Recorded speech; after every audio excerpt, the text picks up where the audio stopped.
একে অপরের উপরে রাজি। বান্দা বলে আল্লাহ আমি আপনার উপরে রাজি, আল্লাহ তাআলাও বলে বান্দা আমিও তোর উপরে রাজি। বান্দা বলে আল্লাহ আমি আপনাকে ভালোবাসি, আল্লাহ বলে বান্দা আমিও তোকে ভালোবাসি। এমন যখন হয়েই যায়, আল্লাহ বলে দুই দিকের ভালোবাসা যখন কমপ্লিট, এবার বান্দা চলেই আসো, আর থাকতে হবে না, তুমি আইসা আও বান্দা আমার কাছে চলে আসো, আমার কাছে চলে আসো। এই জন্য ইন কুনতুম তুহিব্বুন আল্লাহ, আল্লাহকে যদি ভালোবাসতে হয় বাবা, আল্লাহকে যদি পেতে হয়, আল্লাহকে পাইতেই হবে, আল্লাহকে রাজি করতেই হবে। আল্লাহ কোরআনে বলছে ফামান কানা ইয়ারজু লিকা রাব্বি, তোমরা যারা আখিরাতে আল্লাহর সাক্ষাৎ পেতে চাও, তাহলে আল্লাহর সাক্ষাৎ পাইতে হবে। আল্লাহকে পেলেই জান্নাত পাবে, জান্নাত পেলেই আল্লাহকে পাবে। কথা বুঝছেন না? যে জান্নাতি সে আল্লাহর দিদার পাবে, যে আল্লাহর দিদার পাবে সে জান্নাত হবে। আল্লাহকে পেতেই হবে।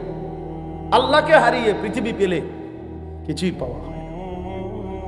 কেউ যদি আল্লাহকে বাদ দিয়ে গোটা পৃথিবী 10-12 পায়, খোদার কসম সে কিছুই পায়, কিছুই পায়। দুনিয়া বারবার ধোকায় দেয়, দুনিয়া কি দেয়? ধোকায় দেয়। ফাত্তাবিউনি, তাহলে আমি মুহাম্মদ সাল্লাল্লাহু আলাইহি ওয়াসাল্লাম, আমাকেই অনুসরণ করো। লাভ কি হবে? ইউহিব্বুকুমুল্লাহ, তাহলে আল্লাহ তোমাদেরকে ভালোবাসবেন। ওয়াগফির লাকুম যুনুবাকুম, এবং তোমাদের সমস্ত গুনাহ ক্ষমা করে দেবেন। আল্লাহু গফুরুর রহিম, আর আল্লাহই হচ্ছেন ক্ষমাশীল এবং প্রচন্ড দয়ালু। এই তর্জমা শেষ। তাহলে সহজ তর্জমা আপনারা বুঝছেন। হে নবী, আপনি বলুন আমার বান্দাদের নিকটে, যদি তোমরা আল্লাহকে ভালোবাসতে চাও, আমি মুহাম্মদ সাল্লাল্লাহু আলাইহি ওয়াসাল্লাম আমারই অনুসরণ করো, তাহলে দুইটা লাভ হবে। এক, আল্লাহ তোমাদেরকে ভালোবাসবেন এবং আল্লাহই তোমাদের সমস্ত গুনাহ মাফ করে দিবেন। আর আল্লাহ তাআলা ক্ষমাশীল, দয়ালু।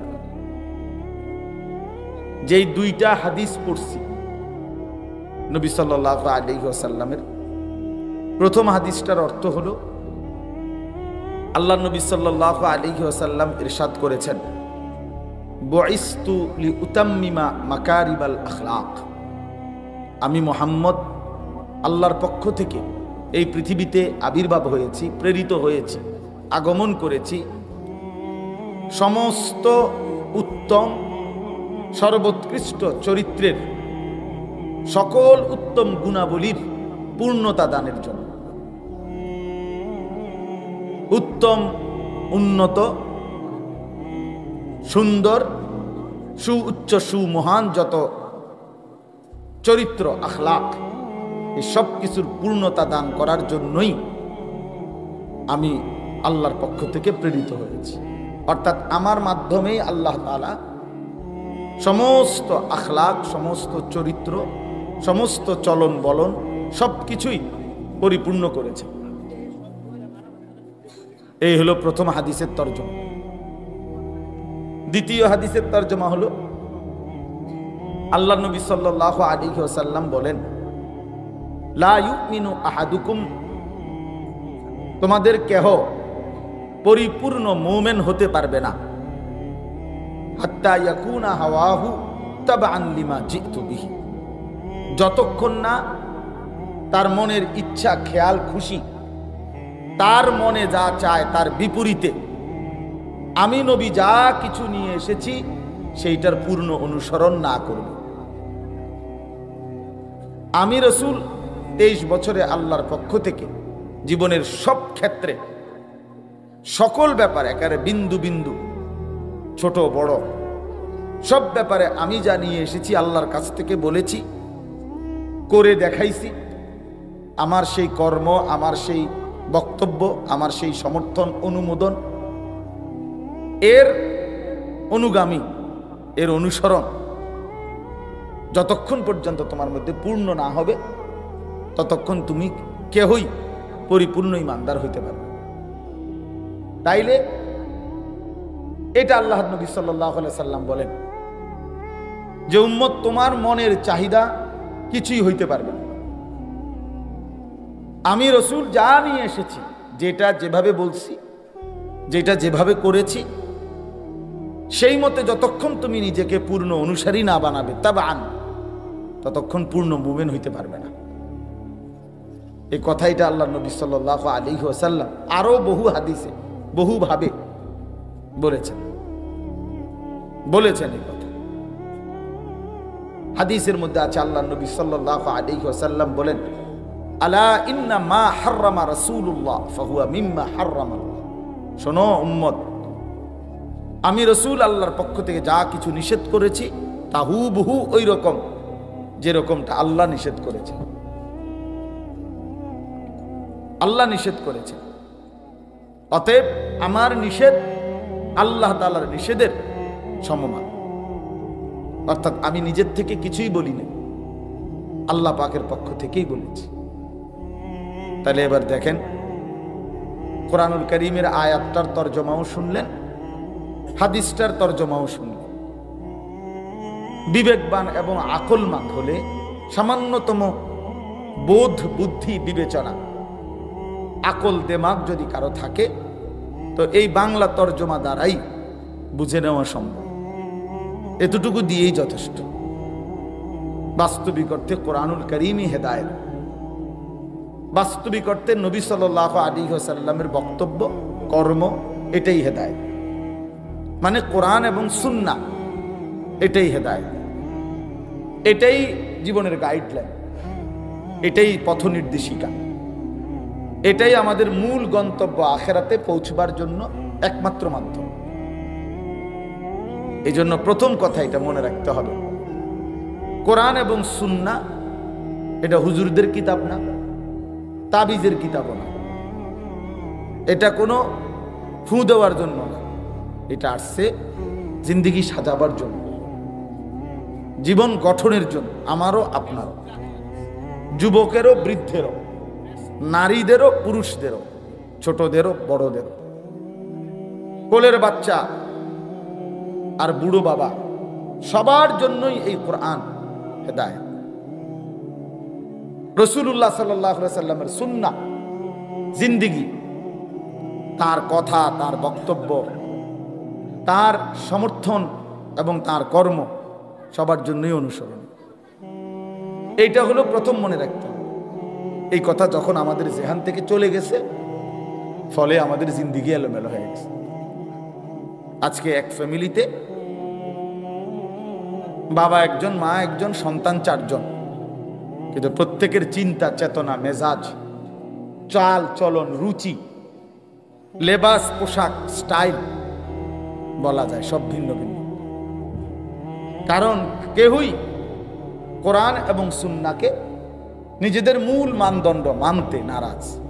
ছেলের কথা হলো আমি আমার মন মতো, বাপের কথাও হলো আমি আমার মন মতো। ছেলেকে বলে দিছে বাবা তুমি তোমার মতো করে সাজো, ছেলেও বুঝাই দিছে আব্বা আপনিও আপনার মন মতো চলো।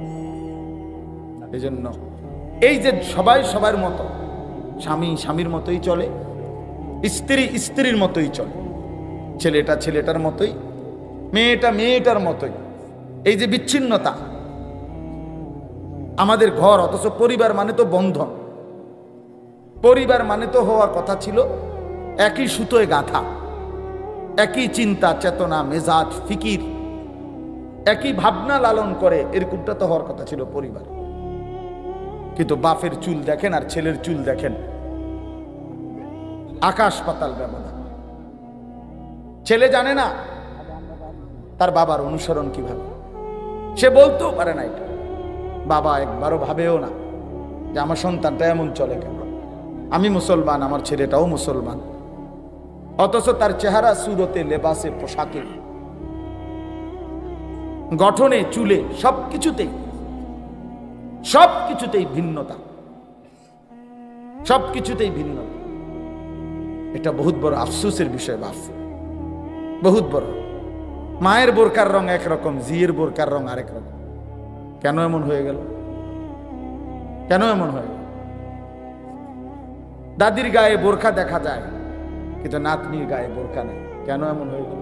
দাদি বা মেনে নিল কেন, আর নাতনি বা শিখল কি? বলে আজকে আমরা যখন নিজেকে অতি আধুনিক মনে করতে শুরু করছি, খুব বেশি যখন হ্যান্ডসাম, স্মার্ট, নিজেকে খুব রুচিশীল, খুব ফিটফাট মনে করতেছি, কিন্তু বাস্তবতা হলো এই ফিটফাট, এই স্মার্ট, এই হ্যান্ডসাম যাই বলি, সাজগোজ, সব তো আমরা নিচ্ছি বেঈমানের কাছ থেকে। হয় কোনো ইহুদি, নয় কোনো খ্রিস্টান, নয় কোনো নাস্তিক, নয় কোনো মুরতাদ, নয় কোনো হিন্দু বৌদ্ধ, আর নয় তো কোনো দিন মানে না, আল্লাহ মানে না, মুসলমানের নামধারী পরিচয় কিন্তু আল্লাহর নাফরমান পাপী, এরকম কোন ফাসেক ফুজ্জার অবাধ্য কোন নাফরমানের চলন বলন আমাদের বুড়া মানুষ থেকে জোয়ান মানুষ, নারী কিংবা পুরুষ, সবার জীবনে এটাই আমাদের কাছে প্রিয়, এটাই আমাদের কাছে। চাচাও মাইনা নিছে, সন্তানও মাইনা নিছে। আফসোসের বিষয়, আফসোসের বিষয়। এই ঘরের দাদাও ব্রাশ করে, নাতিও ব্রাশ করে, এই ঘরের বাবাও ব্রাশ করে, ছেলেটাও ব্রাশ করে, কিন্তু কেউই মেসওয়াক করে। কারণ সবাই ফয়সালা নিছে, রাসূলুল্লাহ সাল্লাল্লাহু আলাইহি সাল্লাম, ওনার আমাদের জন্য কোনো দরকার নেই। এই ঘরের নাতিও ডাইনিং টেবিলে খানা খায়, দাদাও ডাইনিং টেবিলে খানা খায়। কথা বুঝেন নাই? মাও খায়, ছেলে না মেয়েও খায়, সবাই নিজেকে খুব ভদ্র আধুনিক মনে করে দিনের পর দিন ডাইনিং টেবিলেই খানা খাচ্ছে, কিন্তু দস্তরখান কেউ বিছায় না, কেউ সমান জায়গায় খাইতে রাজি না। কারণ সবার সিদ্ধান্ত, ফ্যামিলির ছোট বড়, জওয়ান বুড়া সবাই মিলে এটা সিদ্ধান্ত নিছে যে যাই করো, যাকেই অনুসরণ করো, তবে কমপক্ষে খেয়াল রাখো যে মুহাম্মদের যেন কোনো অনুসরণ না হয়। এদিকে নজর রাখবা, এদিকে নজর। পৃথিবীর যত রকমের ফাসেক ফুজ্জার, যত রকমের ফালতু লোক হোক, তাদের প্রত্যেকের চুলের কাটিং একবার একবার করে রাখো। যেহেতু প্রতি 1.5 মাস 1 মাসের মাথায় চুল কাটার সুযোগ আছে, তো কাজেই একবার ক্রিকেট খেলোয়াড়, একবার ফুটবল খেলোয়াড়, একবার সিনেমার গায়ক, একবার নায়ক, একবার রাস্তার বখাটে, একবার টিকটকার, একবার ইউটিউবার, অথবা যে কোনো কারো কিছু একটা। এইটারে বারবার ফ্যাশন চেঞ্জ করো, কিন্তু খেয়াল রাখবা একবারও যেন 20 বছরের ভিতরে, 30 বছরের ভিতরে মুহাম্মদে আরবি সাল্লাল্লাহু আলাইহি সাল্লাম তিনি কিভাবে চুল রাখতেন, সাহাবায়ে কেরাম কিভাবে চুল রাখতেন, এটা যেন কোনোভাবে তোমার মাথায় না আসে, এটা নজর রাখবা। এই হলো আমাদের ফিকির। নাহলে আপনি এখন জিজ্ঞাসা করেন, আপনি জিজ্ঞাসা করেন যে যুবক তুমি দাঁড়াও, গত 10 বছরের ভিতরে তুমি যতবার চুল কাটছো, তুমি মুসলমানের বাচ্চা, একবারের জন্য মনে পড়ছিনি, কোনো একবার জিজ্ঞাসা করছুনি কাউরে যে আমার নবী সাল্লাল্লাহু আলাইহি সাল্লাম তিনি কিভাবে চুল রাখতেন? বলেন, সাহাবায়ে কেরাম কিভাবে চুল রাখতেন, আল্লাহর প্রিয় বান্দাগণ কিভাবে চুল রাখতেন? কেন মনে পড়লো না ভাই? কারণ আমাদের কলিজার ভিতরে শয়তান, ইবলিস, দুশমন আমাদের কলিজার মধ্যে এটা বসায় দিছে, যাই করো মুহাম্মদকে অনুসরণ করো সাল্লাল্লাহু আলাইহি সাল্লাম। বুড়া চাচা 60 বছর বয়স, উনি সিদ্ধান্ত নিছে আমার বয়স যদি 60 হয়, 70 হয়, যদি আমার বয়স 600 বছরও হয়, আমি বিড়ি খানা ছাড়তাম না। কারণ আমি জানি মুহাম্মদে আরবি সাল্লাল্লাহু আলাইহি সাল্লাম তিনি দুর্গন্ধ পছন্দ করতেন না। নবীজি সাল্লাল্লাহু আলাইহি সাল্লাম দুর্গন্ধ সইতেন না। নবীজি সামান্য কাঁচা পেঁয়াজের গন্ধ পছন্দ করতেন না, কাঁচা রসুনের গন্ধ পছন্দ করতেন না, ঘামের গন্ধ পছন্দ করতেন না। কাজে আমি যেহেতু জানি নবীজি দুর্গন্ধ পছন্দ করতেন না, তিনি যেহেতু চির সুগন্ধিময়, 24 ঘন্টা আল্লাহ নবী সাল্লাল্লাহু আলাইহি সাল্লামের দেহ মোবারক থেকে মেশক আম্বরের ঘ্রাণ বের হতো। তো সেই নবী যেহেতু সবসময় পবিত্র সুগন্ধিময় ছিলেন, কাজে আমার সিদ্ধান্ত আমি বুড়া হইতে হইতে যদি বাঁকাও হইয়া যায়, মাগার বিড়িখানা ছাড়তাম না, কারণ আমি তো মুহাম্মদকে অনুসরণ করি না। কথা বুঝছেন না? এটা হলো ওনার ফায়সালা। আপনি মুখে বলবেন, আপনি কলজাটা সিরিয়াস আন, এটার ভিতরে, এটাই ভিতরে, হ্যাঁ এটাই ভিতরে। 30 বছর প্রয়োজনে লাগাতার আমি দাড়ি কাটবো, কাটতেই থাকবো আমি। যতবার নবী সাল্লাল্লাহু আলাইহি ওয়াসাল্লাম তিনি যদি প্রতিবারও কেঁদে ওঠে, তিনি যদি প্রতিবারও কাঁপা ওঠে যে হায় উম্মত করলাটা কি, তারপরও আমার কোনো পরোয়া নাই, কারণ আমার তো সিদ্ধান্ত আমি বিরোধিতা করব মুহাম্মদের। কাজে আমি দাড়ি কাইটেই যাব, সাফ কথা বলে।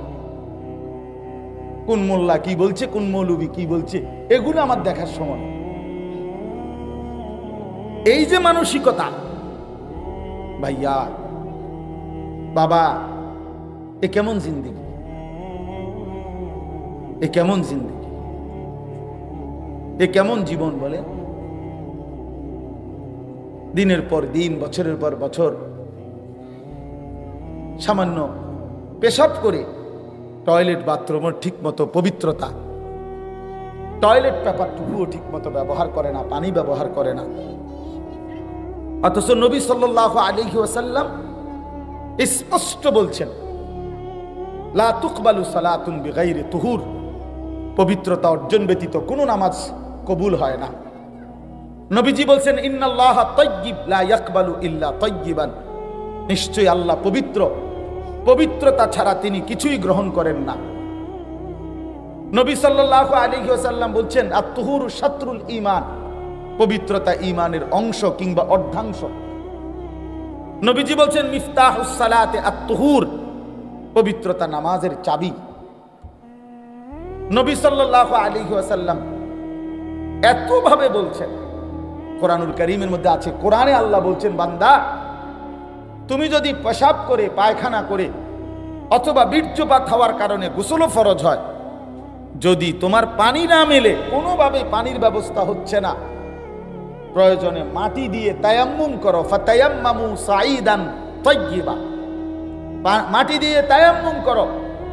যদি বলি আল্লাহ মাটি দিয়ে সামান্য একটু মুখ মুছলে মাটি আর হাত মুছলেই সারব পবিত্রতা, একেবারে এত তাড়াহুড়ার কি আছে, পানি মিলুক পরে চিন্তা করুন।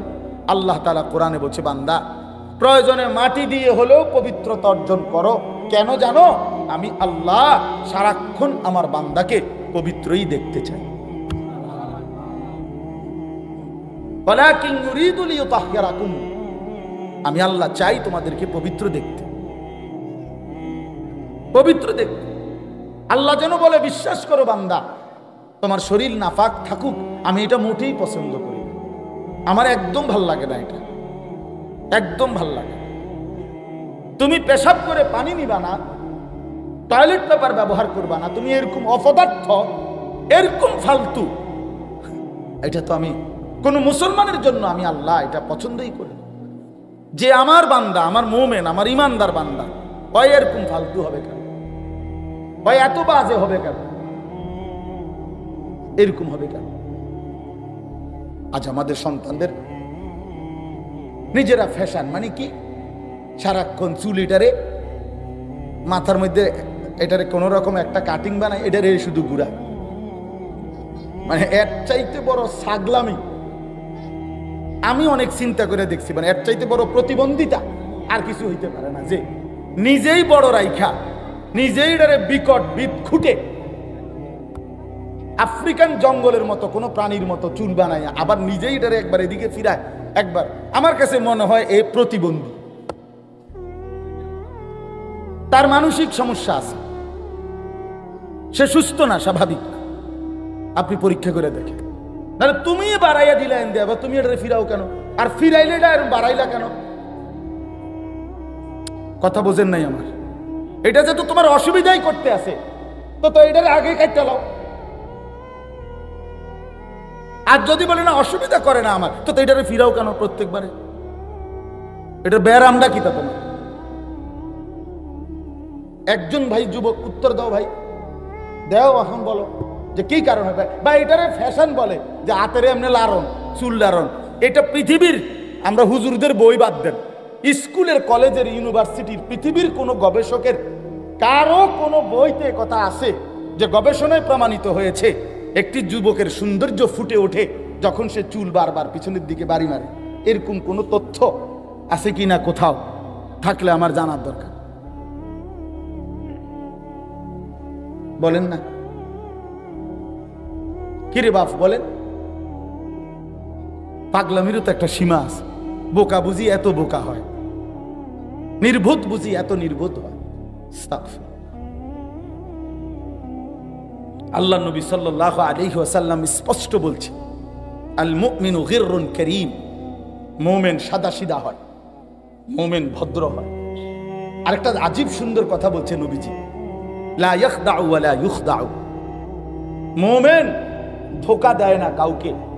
আবার বলছে নবী, ওয়া লা ইউখদাউ, মুমিন কারো দ্বারা ধোঁকাও খায়। বুঝেন নাই? ইমানদার কাউকে কি দেয় না? ধোঁকাও দেয় না। আবার ইমানদার কারো দ্বারা কি খায় না? মুমিন এত বেকুব হইতে নাই, ইমানদার এত বেকুব হইতে নাই। আমারে চালাইতেছে আরেকজনে কিল্লেগা, আমার আত্মমর্যাদা কোথায়? আমার আত্মসম্মান কই? আমার গায়রত কোথায়? আমার আত্মপরিচয় কোথায়? আমি একবার ক্রিকেট খেলোয়াড়ের মতো, একবার ফুটবল খেলোয়াড়ের মতো, একবার সিনেমার নর্তকীর মতো, একবার নাটকের অভিনেতার মতো, একবার ইউরোপের কোন খেলোয়াড়, কাফের মুশরিক বেঈমান তাদের মতো আমি আমাকে বারবার সাজানো, ঘুরাই ফিরাই, এক একবার এক এক রং এক এক ঢং ধরি।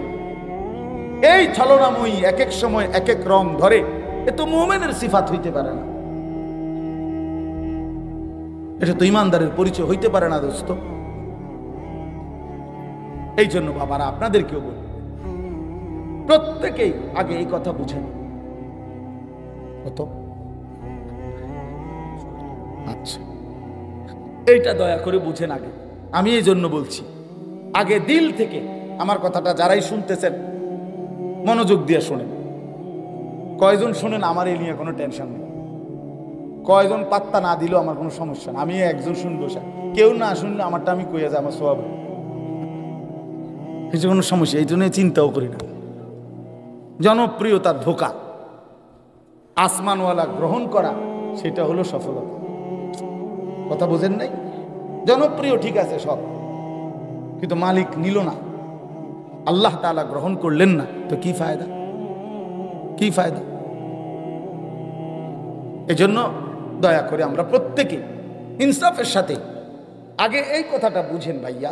এখানে যে কয়জন বসছেন, বাবারা, চাচারা, বন্ধুরা, ছেলেরা, একথা দিল থেকে ভাইয়া বুঝো যে কোরআন এবং সুন্নাহ আমার জন্য, আপনার জন্য, হেদায়েতের জন্য। আল্লাহ কোরআনে বলছেন, যালিকা হুদাল্লাহ ইয়াহদি বিহি মান ইয়াশা।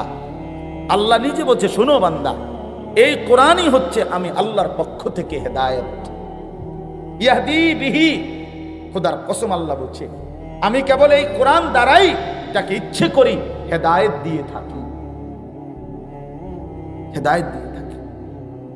অতএব কোরআন এবং সুন্নাহর সাথে সম্পর্ক নাই, কোরআনুল কারীমের হুকুমটা গ্রহণ করে না, রাসূলুল্লাহ সাল্লাল্লাহু আলাইহি সাল্লামের তরিকা গ্রহণ করে না, নিশ্চিত সে কোন সঠিক পথ, সুপথ, আলোকিত রাস্তা খোদার কসম তার মিলবে না।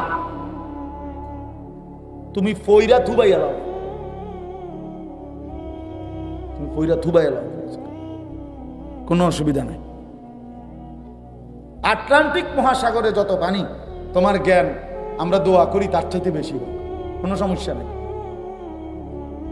একবারে হিমালয় পর্বতের উচ্চতার চাইতেও মহাজ্ঞানী হও, কিন্তু কোরআন থেকে বঞ্চিত, রাসূলুল্লাহ সাল্লাল্লাহু আলাইহি সাল্লামের সুন্নাহ থেকে বঞ্চিত, আল্লাহর কোরআন দেখে দেখেও পড়তে পারে না, আর সাইয়া সাইয়াও কোরআন শরীফ পড়তে পারে না শুদ্ধ, এতটুকু যোগ্যতা যার নাই, ওই মুসলমান পরিচয়ধারী ব্যক্তি ব্যর্থ, ব্যর্থ, ব্যর্থ, বেটা ব্যর্থ জিন্দিগি। ওই জিন্দিগি, ওই দুনিয়ার এসব মাতবুরি, বাহাদুরি, দুনিয়ার কিছুক্ষণের কারাকারি, দুনিয়া নিয়ে কামরা কামরি, এগুলা কিছুক্ষণের মধ্যেই ফুরায় যায়, এগুলা কিছুক্ষণের মধ্যেই ফুরায় যায়। হ্যাঁ, এগুলা বেশিক্ষণ লাগে না। 2:30 বাজে গেলে গা পরের দিনের আর 2:30 বাজে না। 24 ঘন্টা আর লাগে না, মাটির সাথে সব মিশে যায়। 24 ঘন্টা আর লাগে না। তখন 16 বছরের সাজানো বাগান 24 ঘন্টার আগেই নিশ্চিহ্ন হয়ে যায়। আল্লাহ তাআলা দেখায়, আল্লাহ বলছে বান্দা বারবার পৃথিবীতে আমি একই ঘটনার পুনরাবৃত্তি করি। ইতিহাসের বারবার ইতিহাসের পুনরাবৃত্তি হয়, এটা আমরা বইতে পড়ছি বারবার। ইতিহাস বারবার ফিরে আসে, বারবার বারবার আল্লাহ তাআলা বারবার ইতিহাসকে ফিরায়, মানুষকে বারবার শেখাইতে চায়। কোরআনুল কারীমের মধ্যে আছে, আল্লাহ তাআলা নবী সাল্লাল্লাহু আলাইহি সাল্লামকে বলছেন, শুনেন, নবীজিকে আল্লাহ বলছে ফাকসুসিল কাসাস, হে নবী আপনি পূর্ববর্তী জাতির ঘটনা বলি আপনি আমার বান্দাদের কাছে বর্ণনা করুন। কেন? লাআল্লাহুম ইয়াতাফাক্কারুন, যেন তারা ফিকির করতে পারে, ভাবতে পারে। হ্যাঁ, আল্লাহ বলছে যে বন্ধু কেন আমি নূহ নবীর জাতি অবাধ্যতার ঘটনা, তাদেরকে তুফানে ধ্বংস করার ঘটনা কেন শুনাইলাম, আপনি বলেন, তারা ফিকির করবে। আমি হুদ আলাইহিস সালামের ঘটনা, লূত আলাইহিস সালামের ঘটনা, সালেহ আলাইহিস সালামের ঘটনা, শুআইব আলাইহিস সালামের ঘটনা, মূসা আলাইহিস সালামের ঘটনা, ফেরাউনের ঘটনা, নমরুদের ঘটনা, কারুনের ঘটনা, আল্লাহ তাআলা এগুলো কোরআনে কেন বললেন? বারবার আল্লাহ বলছেন পরবর্তী বান্দারা যেন ফিকির করে। ফিকির কি করে বাপ? ফিকির করে, যেন ভাবে, যেন ভাবে। কোরআনুল কারীম আল্লাহ বলছে, কারুনকে আল্লাহ বলছিল আওয়ালাম ইয়ালাম আন্নাল্লাহা কাদ আহলাকা মিন ক্বাবলিহি মিনাল কুরুনি মান হুয়া আশাদ্দু মিনহু কুওয়াতান ওয়া আকসারু জামআ। আল্লাহ বলেন কারুনকে, জানো তুমি, এই নাফরমান, তোমার আগে শক্তিতে অনেক বেশি ছিল, সম্পদেও অনেক বেশি ছিল, ধনেও বেশি ছিল, জনেও বেশি ছিল। মানে মানুষ শক্তি জনবলও ছিল বেশি, সম্পদও ছিল বেশি। এরকম অসংখ্য জাতি তোমার আগে আমি ধ্বংস করে দিয়েছি, তুমি জানো না? কোরআনুল কারীমের মধ্যে আছে, আল্লাহ তাআলা বলেন কত জাতিকে আমি ধ্বংস করছি।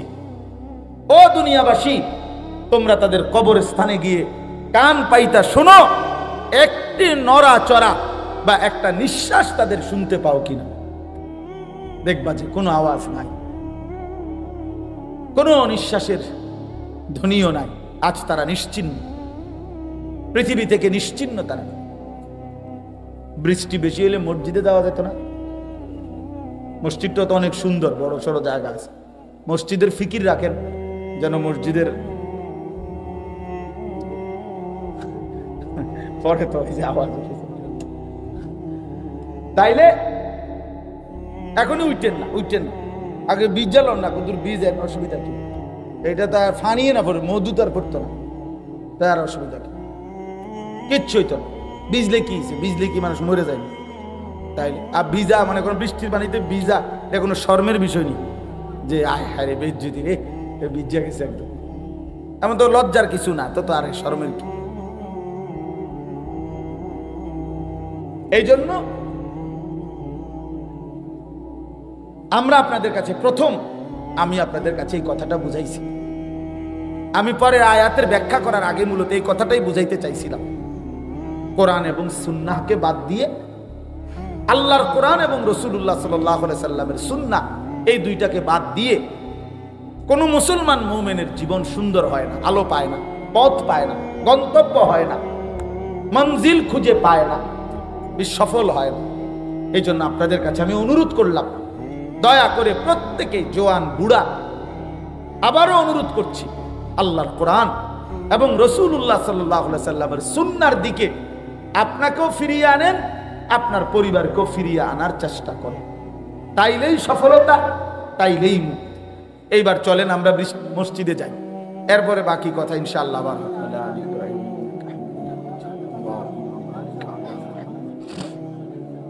ওয়ালা আলি মুহাম্মাদ কামা বারাকতা।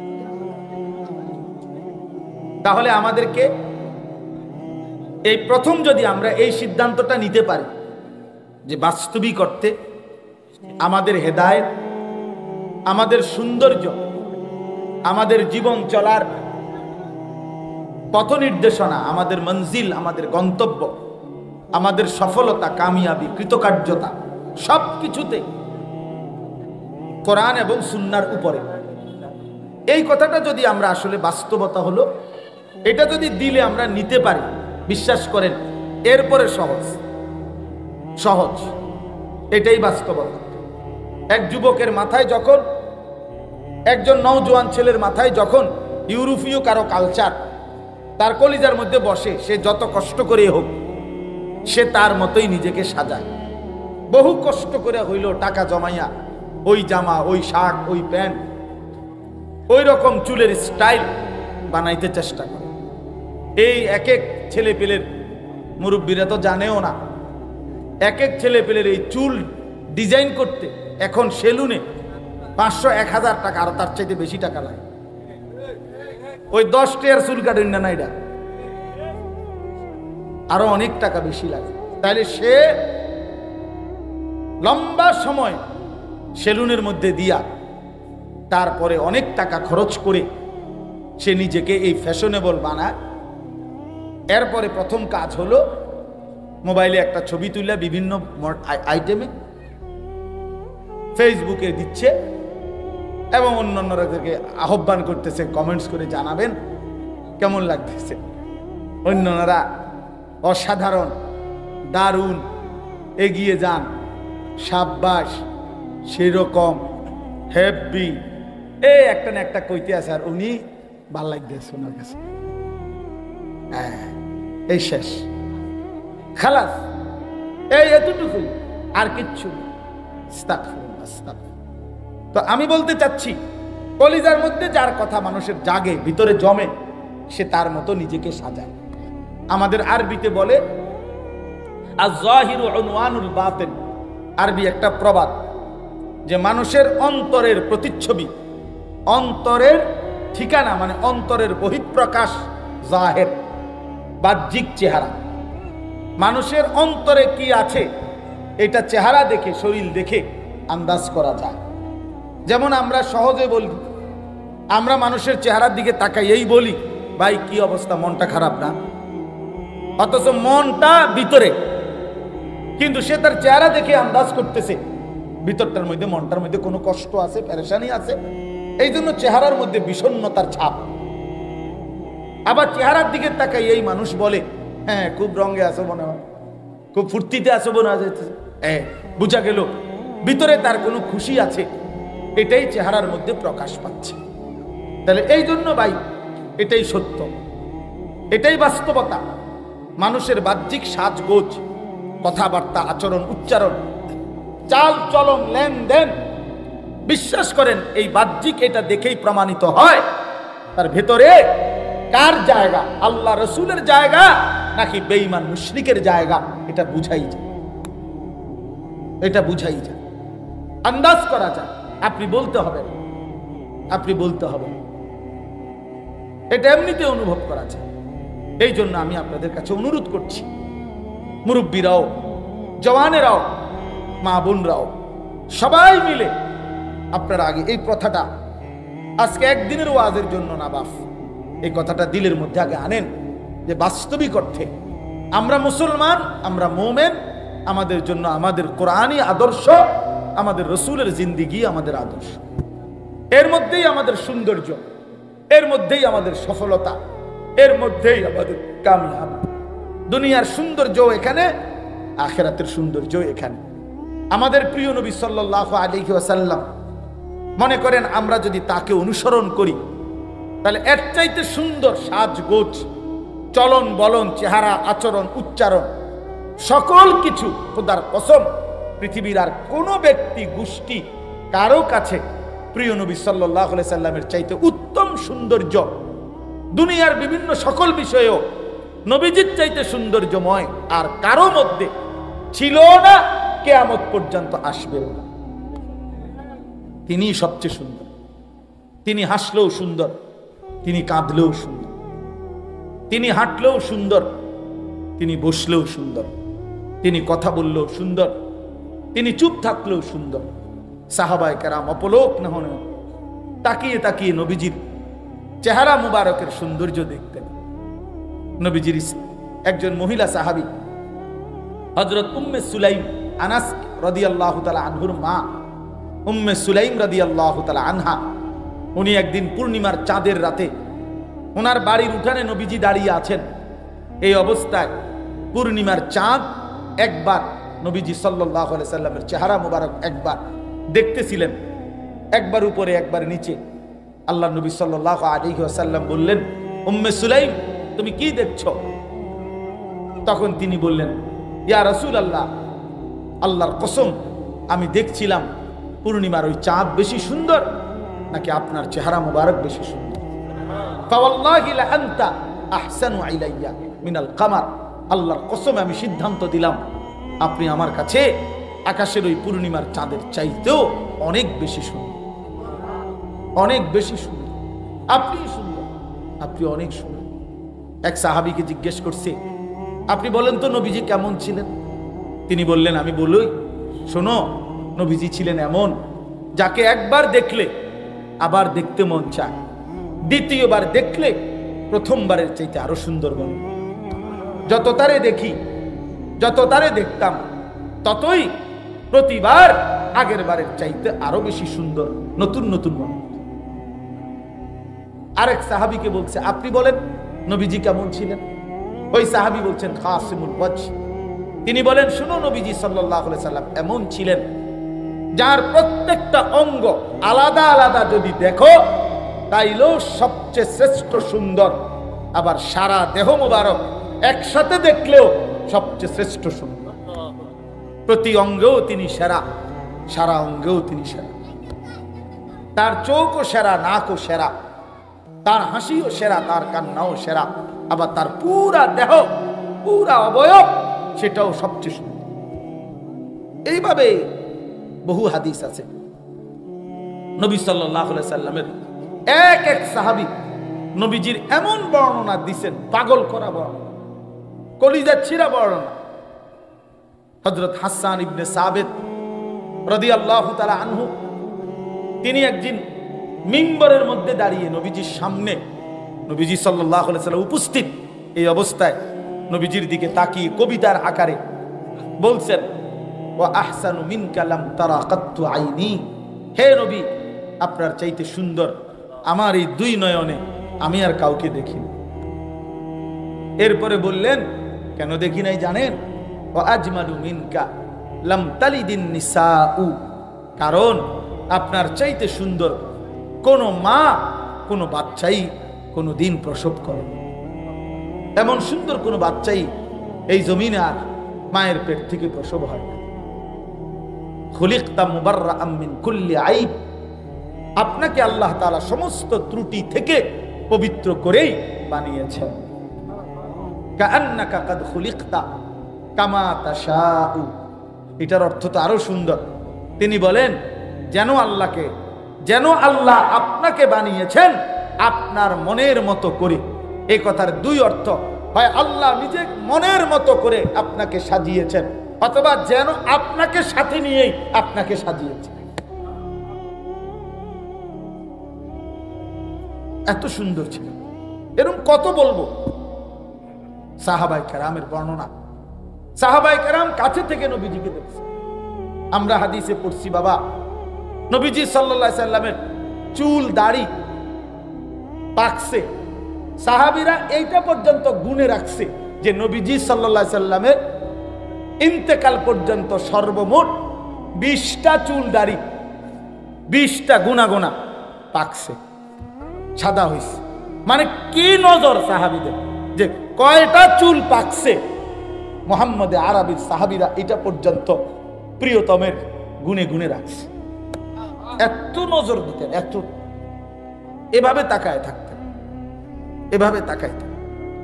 এক এক বিন্দু, এক এক বিন্দু, এক এক নড়াচড়া সাহাবায়ে কেরাম জান দিয়ে অনুসরণ করতেন। আমরা হাদিসে পড়ছি হযরত আব্দুল্লাহ ইবনে ওমর রাদিয়াল্লাহু তাআলা আনহুমা তিনি মদিনা থেকে মক্কার উদ্দেশ্যে প্রতি বছর নবীজির ইন্তেকালের পরেও যখন হজে যাইতেন হজ করার জন্য, তো নবীজি সাল্লাল্লাহু আলাইহি সাল্লাম যে বছর মদিনা থেকে হজ করতে গেছিলেন মক্কায় নবীজির জীবনে, তখন উনি সাথে ছিলেন। তো উনি ওই বছর নবীজিকে দেখছে মদিনা থেকে মক্কায় হজ পর্যন্ত। নবীজি পথে কোথায় কোথায় থামছেন, ওযু ইস্তেঞ্জা করছেন, অপেক্ষা করছেন। কিতাবে আমরা নিজে পড়ছি এই সাহাবী আব্দুল্লাহ ইবনে ওমর মৃত্যু পর্যন্ত পরবর্তীতে যতবার হজ করছেন ততবারই নবীজি যেই যেই জায়গার মধ্যে থামতেন ওইখানে প্রয়োজন না থাকলেও ইস্তেঞ্জার জরুরত না হলেও তিনি অপেক্ষা করতেন। ওই রকম ভাবে কিছুক্ষণ অপেক্ষা করে এইভাবে থাইমা থাইমা নবীজির অনুসরণ করতে করতে করতে মক্কায় হজ করার জন্য যাইতেন। এই ছিল সাহাবীদের অনুসরণ। ভাইয়া কথা বললেন না ভাই, মোবাইলটা নিয়ে একটা মিনিট মোবাইলটা নামায় রাখেন, আপনাদের হাতের মোবাইল এমনি শুনেন দোস্ত, শুধু ওয়াজ না। ভাইয়া আমি বারবার বলি ভাই, বয়ান তো আলহামদুলিল্লাহ প্রতিদিন হয়, হচ্ছে। দোস্ত আমার প্রতিটা মাহফিলের ইন্তেজামের মধ্যে কষ্ট আছে রে ভাই। একটা একটা করে টাকা উঠায়, দুইটা দুইটা টাকা উঠায়, পাঁচটা টাকা দেয়, কেউ 10টা টাকা দেয়, কেউ প্রত্যাখ্যানও করে, আচ্ছা পরে আইয়েন ঘুরে আইয়েন, অন্যায় আচ্ছা দিমু তো আমি কি জায়গা নি, ঠিক কিনা বলেন না? কত জাতের কত রঙের, কত সময় লজ্জা পাইতে হয়, শরমত পাইতে হয়। এত কষ্টের আয়োজন, অনেক ঘাম, অনেক মেহনত, অনেক পেরেশানি, অনেক ফিকির, অনেক কিছু মিলাইলে একটা মাহফিল হয়, অনেক কিছু। এর মাকসাদ তো বাফ কলিজার মধ্যে একটু অনুভূতি জাগা। শুধুই কিছু মস্কারি করলাম, ঠাট্টা করলাম, কিছুক্ষণ তামসা করলাম, হই হুল্লুর করলাম, বুট বাদাম খাইলাম, মোবাইলে কয়টা ছবি উঠাইলাম, টাংফাং করলাম, শেষ 2 লাখ টাকা মনে করেন। কিন্তু এই 2 লাখ টাকা তো এক মুডের 2 লাখ টাকা না, কতশো মানুষের টাকা এটার ভিতর। ওই মানুষগুলো তো আল্লাহর কথা আখিরাতের কথার জন্য দিছিলেন। এই জন্য আমি সব সময় এটাকে খুব আমানত মনে করি, খুব ভাবি। এক একটা মাহফিলের পিছনে অসংখ্য মানুষের অনুদান, আন্তরিকতা, ভালোবাসা এটার মধ্যে আছে। এই জন্য এটারে খামখেয়ালি মনে করেন, বুঝতে শিখেন। একটা মাথা আমি সব সময় বলি ভাইয়া, ছেলেদেরকে বলি, যুবক ভাই আপনাদেরকেও, চোখ বন্ধ করলেই ঝড় থামে না দোস্ত আমার। মানে আপনি যদি বলেন আমি চোখ বন্ধ রাখছি, আমি তুফান দেখছি না, ঝড় দেখি নাই আমি, তাই বলে ঝড় থামবে না।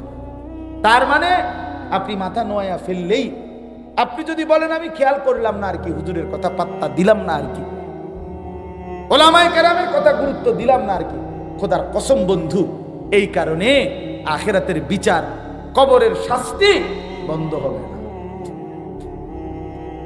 হ্যাঁ, চালাক মনে করেন না, নিজেরে চালাক মনে করেন। মুরব্বীদেরকেও বলি, জওয়ানদেরকেও বলি, চালাক মনে করেন না কেউ। বাদ দুগা ঠিক মতো খাইতে এলে নিজেরে বুদ্ধিমান ভাববেন না। হ্যাঁ, 3 ফুট বিদেশ, আর কি তা আপনারা সমস্যা কি? সাদোয়ানে গপ মারে, বিড়ি খায়, বন দিয়া চা দিয়া ভিজাইয়া খায়।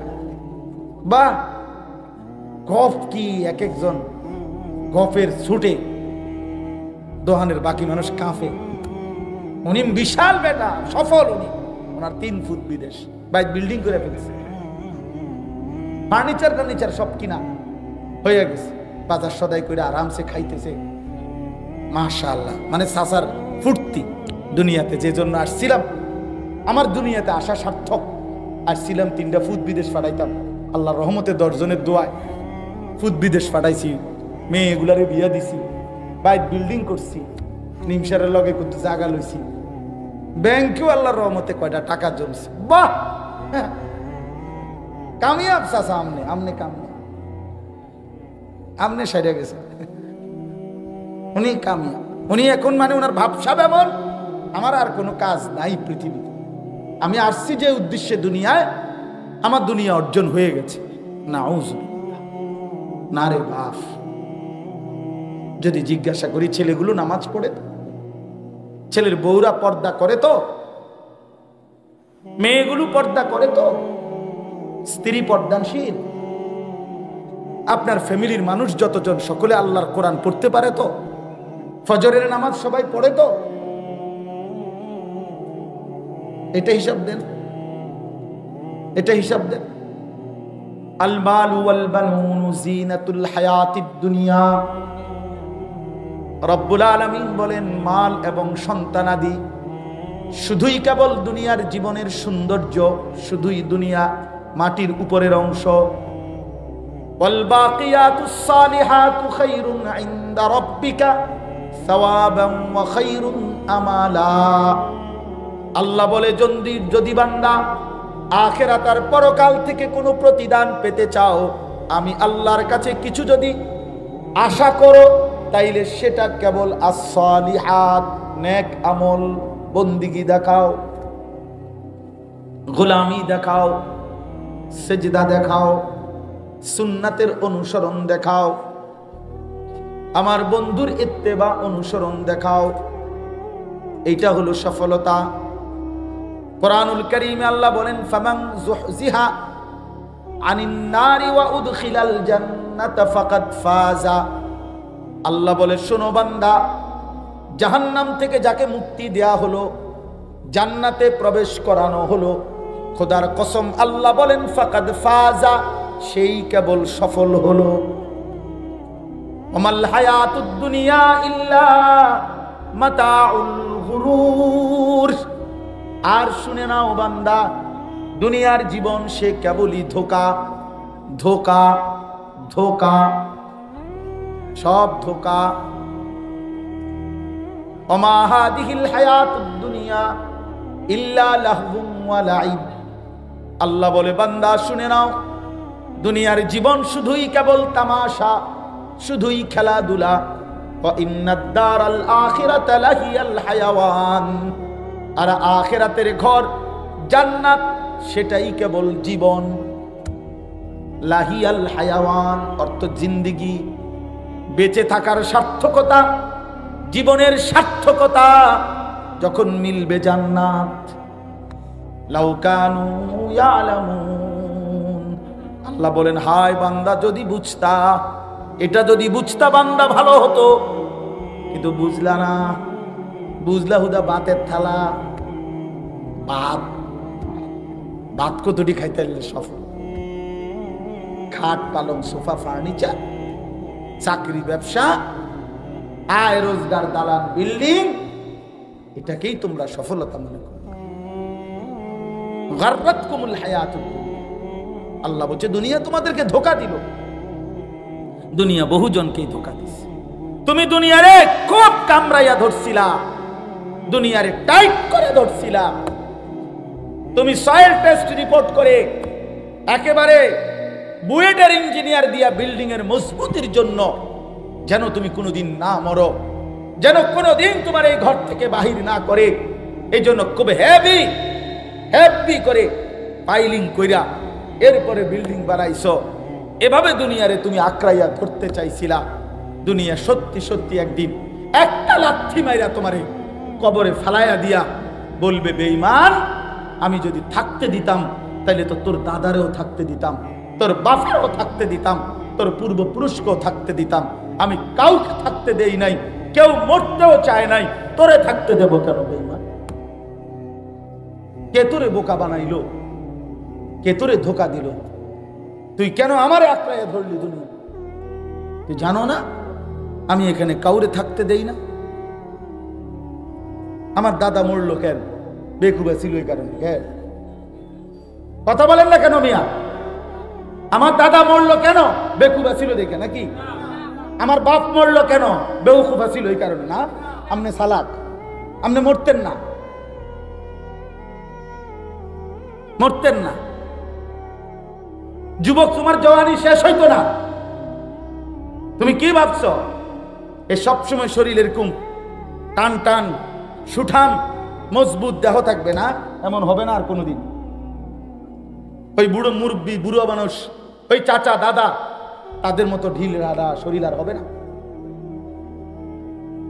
আর অতটুকুরও তো নিশ্চয়তা নাই। কোরআনুল কারীমের মধ্যে আল্লাহ বলছেন, কি সুন্দর আয়াত শুনেন। আল্লাহ বলছে, ওয়া নুকিররু ফিল আরহামি মা নাশাউ ইলা আজালিম মুসাম্মা, আমি মায়ের পেটে একটি নির্দিষ্ট সময় বাচ্চাটাকে রাখি। সুম্মা নুখরিজুকুম তিফলান, অতঃপর শিশু আকারে বাচ্চাটাকে মায়ের পেট থেকে বের করি। সুম্মা লিতাবলুগু আশুদ্দাকুম, অতঃপর ধীরে ধীরে তাকে সুঠাম, মজবুত, বড় স্বাস্থ্য মানে শরীরের শক্তি দিতে থাকি। আচ্ছা, এখানে এসে আল্লাহ বলতেছে এ দিতে থাকি, সামনের দিকে নিতে থাকি বাচ্চাটাকে। তবে এখানে এসে আবার দুইটা হয়, আমিনকুম মান ইউতাওয়াফা মিন ক্বাবলু, কাউকে কাউকে এই আগাইতে আগাইতে মৃত্যু দিয়া কবরে নিয়ে যায়। আর আমিনকুম মান ইউরাদ্দু ইলা আরযালিল উমর, আর কাউকে কাউকে চূড়ান্ত বৃদ্ধ একবারে দুর্বল বুড়া পর্যন্ত নিয়ে যায়, কিন্তু সবাইকে না, সমানভাবে না। আমার দাদা বুড়ো হয়েছে দেখা আমি বুড়ো হব তার কোনো নিশ্চয়তা আল্লাহ বলছেন। এই জন্য সব জওয়ান বুড়া হয় না। একজন বিশ্ববিখ্যাত বুজুর্গ ছিলেন হযরত হাসান বসরি রাহমাতুল্লাহি আলাইহি। তিনি একদিন যুবকদেরকে লক্ষ্য করে বলছিলেন, ইয়া মাশারাশ শাবাব, যুবক ভাইরাও শোনো। তিনি বলছেন, হে নওজওয়ানরা শোনো, ইন্নাজ যারআ কাদ তুদরিকুহুল আহাতু ক্বাবলা আন ইয়াবলুগা। উনি বলছে বহু ধান, বহু ফসল, বহু ফুল পরিপক্ক হওয়ার আগেই, পূর্ণতায় পৌঁছবার আগেই রোগ ব্যাধি, জীবাণু ইত্যাদি কিছুর কারণে ঝরে যায়। মনে রেখো, ঝরে পড়ে। এক গাছের মধ্যে যত মুকুল ধরে তত পরিমাণ আম হয় না, হয় কি ভাইয়া? তো এটাই উনি বুঝাইলেন, এটাই উনি বুঝাইলেন। মানুষ যে পরিমাণ ধান লাগায় ওই পরিমাণ ফসল ওঠে না। ওঠে ফসল না। এই জন্য তিনি বলছেন, যুবক ধোঁকা খাইও না। আবার মুরব্বীদেরকে বলছেন, ইয়া মাশারা শুয়ুখ, হে মুরব্বী বৃদ্ধগণ, হে বুড়োগণ। কি বললেন? উনি প্রশ্ন করছে বয়স্কদেরকে, যে প্রশ্ন করছেন, মা ইউনতাজারু বিযারঈ ইযা বালাগা, কয় যে কোন ধান যদি পাইকা যায়, বলেন তো আর কাজ কি বাকি থাকে? জিজ্ঞাসা করছেন হাসান বসরি রহমতুল্লাহ। বয়স্ক লোককে বলছে, বয়স্কদেরকে, যে ধান যখন পাইকা যায় তখন আর বাকি থাকে কি? অন্ত কি বাকি থাকে? কথা বলেন না, কি বাকি? ক্বালু আল হাসাদ। তো কিতাবে আছে যে ওই মুরব্বীরা, বয়স্করা বলল যে আর কাটাটা বাকি থাকে। তিনি বললেন, ঠিক আপনারা বয়স্ক, আপনাদের আর মরণটা বাকি, আর মরণটা বাকি, কাটাটা বাকি। কাজেই আপনারাও হায়াত কাজে লাগান। যুবক, আপনিও হায়াত কাজে লাগান। আপনাদের কাছে আমি অনুরোধ করছি, আমার এই আয়াতের মূল বক্তব্য এই কথাটাই। আল্লাহ তাআলা বলছেন, বান্দা এবার আয়াতের মধ্যে আসেন, ইন কুনতুম তুহিব্বুনাল্লাহ, যদি তোমরা আল্লাহকে ভালোবাসতে চাও। এই কথার আগে একটু ব্যাখ্যা করেন। এক মুমিন, এক মুসলমান, আমরা যারা এখানে বসছি আলহামদুলিল্লাহ, আমরা সবাই নিজেকে মুমিন পরিচয় দেই কিনা? কথা বলেন না কেন? সবাই বলি তো না? এক মুমিন, এক ইমানদার যে নিজেকে মুমিন পরিচয় দেয়, কোরআনুল কারীমের মধ্যে আছে, আল্লাহ তাআলা বলছেন, সেই মুমিনের নিকটে, সেই ইমানদারের কাছে সবচেয়ে প্রিয় জন, সর্বোচ্চ ভালোবাসার জন হবে আল্লাহ। কে? মুমিনের প্রথম ভালোবাসা আল্লাহর প্রতি। মুমিনের প্রথম ভালোবাসা কার প্রতি? আবার বলেন, কার প্রতি? এটা কোরআনের আয়াত, কোনো ঠেলাঠেলির কিছু নেই, ডাকাডাকির কিছু নেই, সরাসরি কোরআনের আয়াত। ওয়াল্লাযীনা আমানু আশাদ্দু হুব্বান লিল্লাহ, সাফ আয়াত। আল্লাহ তাআলা বলেন, যারা ইমানদার, ও ভাই কথা বলো না, এই ছেলে, ওই বেটা সামনে দাঁড়াইয়া কথা বলো কেন? তুমি আরো দূরে যাইয়া কথা কইতে পারো না? হ্যাঁ যাও, তোমার কথা বাকি থাকলে আরো দূরে যাও মিয়া, মেইন রোডে অনেক জায়গা আছে মিয়া।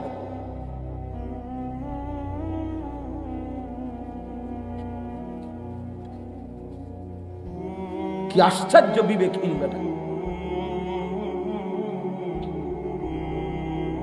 কতক্ষণ ধরে দেখেন কাপচাপ করতে আছে। এই যে এতক্ষণের এতগুলো আওয়াজ এখান থেকে হয়েছে না, এই যে এখন মনে হয় ঠান্ডা।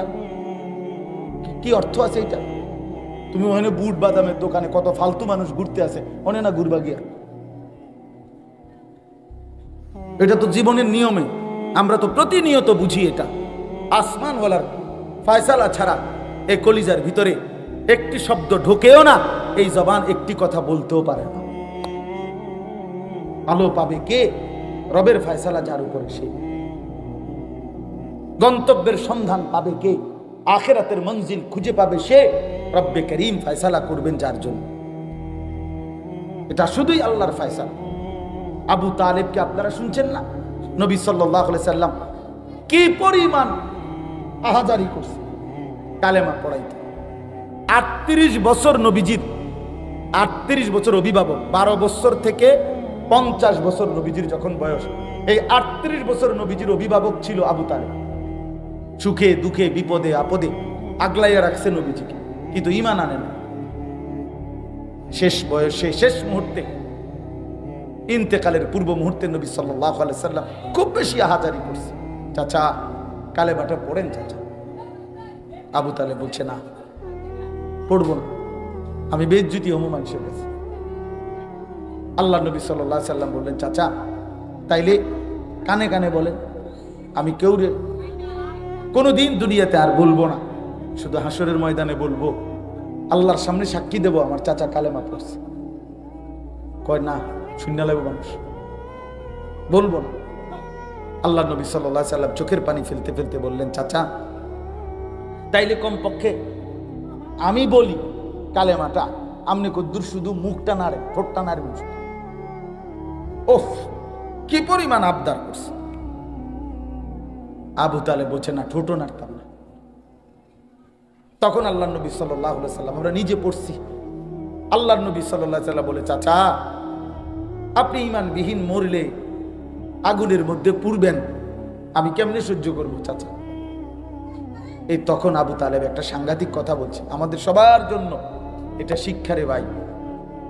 আবু তালেব একটা ভয়ানক কথা বলছে, আন-নারু খায়রুম মিনাল আর। এই শব্দটা আবু তালেব বলছে। আবু তালেব বলছে, মুহাম্মদ, মানুষের কাছে লজ্জা পাওয়ার চাইতে আগুনে জ্বলা ভালো। এটা আবু তালেব, আন-নারু খায়রুম মিনাল আর। এখন আবু তালেবেরটা হনে নাউজুবিল্লাহ কইলেন, আপনি আমার ছেলে যখন, মেয়ে যখন মুসলমানের বিয়ের অনুষ্ঠানের মধ্যে গান বাজায়, ঢোল বাজায়, তবলা বাজায়, নাচে গায়, বেপর্দার উৎসব করে, তখন আপনার কলিজার মধ্যেও তো এইটা কিতা করুন, জানি তো গুনাহ তো জানি, হ্যাঁ গুনাহ তো জানি, আল্লাহ তো ফিট বইটা, আমার একটা আইডিয়া আছে, হ্যাঁ হ্যাঁ, কিন্তু কিতা করবো, মানুষে তো সমাজে তো চলতে হইব, ফোলাফানের একটা আউশ, ফোলাফানের একটা শখ, এই কথা বলে না?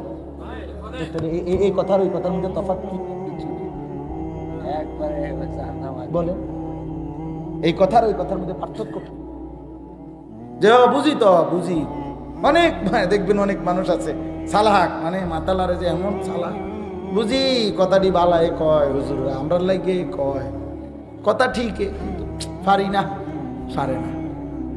আর যদি আপনি কোন যে আর 2 টুকরা গোস্ত দেই, হ্যাঁ মাশাআল্লাহ, আগের মতো সেই রুচি নাই, আচ্ছা দাও, এরপরেও দাও, আগের মতো রুচি নাই। আল্লাহ দয়া করছে যে আগের মতো রুচি নাই আমার, এটাও আল্লাহর মেহেরবানি, পেল নইলে আমনি শেষ করলে। মানে দুনিয়া ভোগ করার ব্যাপারে 100 বুঝে, আখিরাতের কথা বললে এই সমস্ত 9-6 কথা বলে। বলেন নাউজুবিল্লাহ, বলেন নাউজুবিল্লাহ। আরে ভাই, জিন্দেগির উপরে রহম করেন, নিজের উপরে রহম করেন, নিজেরে বরবাদ করেন না বাপ। দুনিয়া আপনি যাই পারছেন করছেন, ছেলে মেয়ে স্ত্রী সন্তানের জন্য সবকিছু গুছাইয়া যদি নাও দিতে পারেন, খোদার কসম কোনো অসুবিধা হবে না। আমনে মরলে আবার জিফুতে কামাই করব। এতিম সন্তানও বড় হয়, এতিম বাচ্চাও ধীরে ধীরে বাড়িঘর করে, বিয়া শাদী করে, একসময় দাঁড়ায় যায়, কিচ্ছু হয় না। আপনি মরলেও পৃথিবীতে বাজার চলবো, ব্যবসা চলবো, চাঁদ উঠবে, সূর্য উঠবে। আপনি চললেও আপনার, মরলেও আপনার ফুতে কামাই করব, আপনার ফুতে নাতিয়ে কামাই করব। পৃথিবীর উপার্জন বন্ধ হবে না, কিন্তু আপনি মরলে আর খোদার কসম নেক আমলের আর সুযোগ পাবেন না।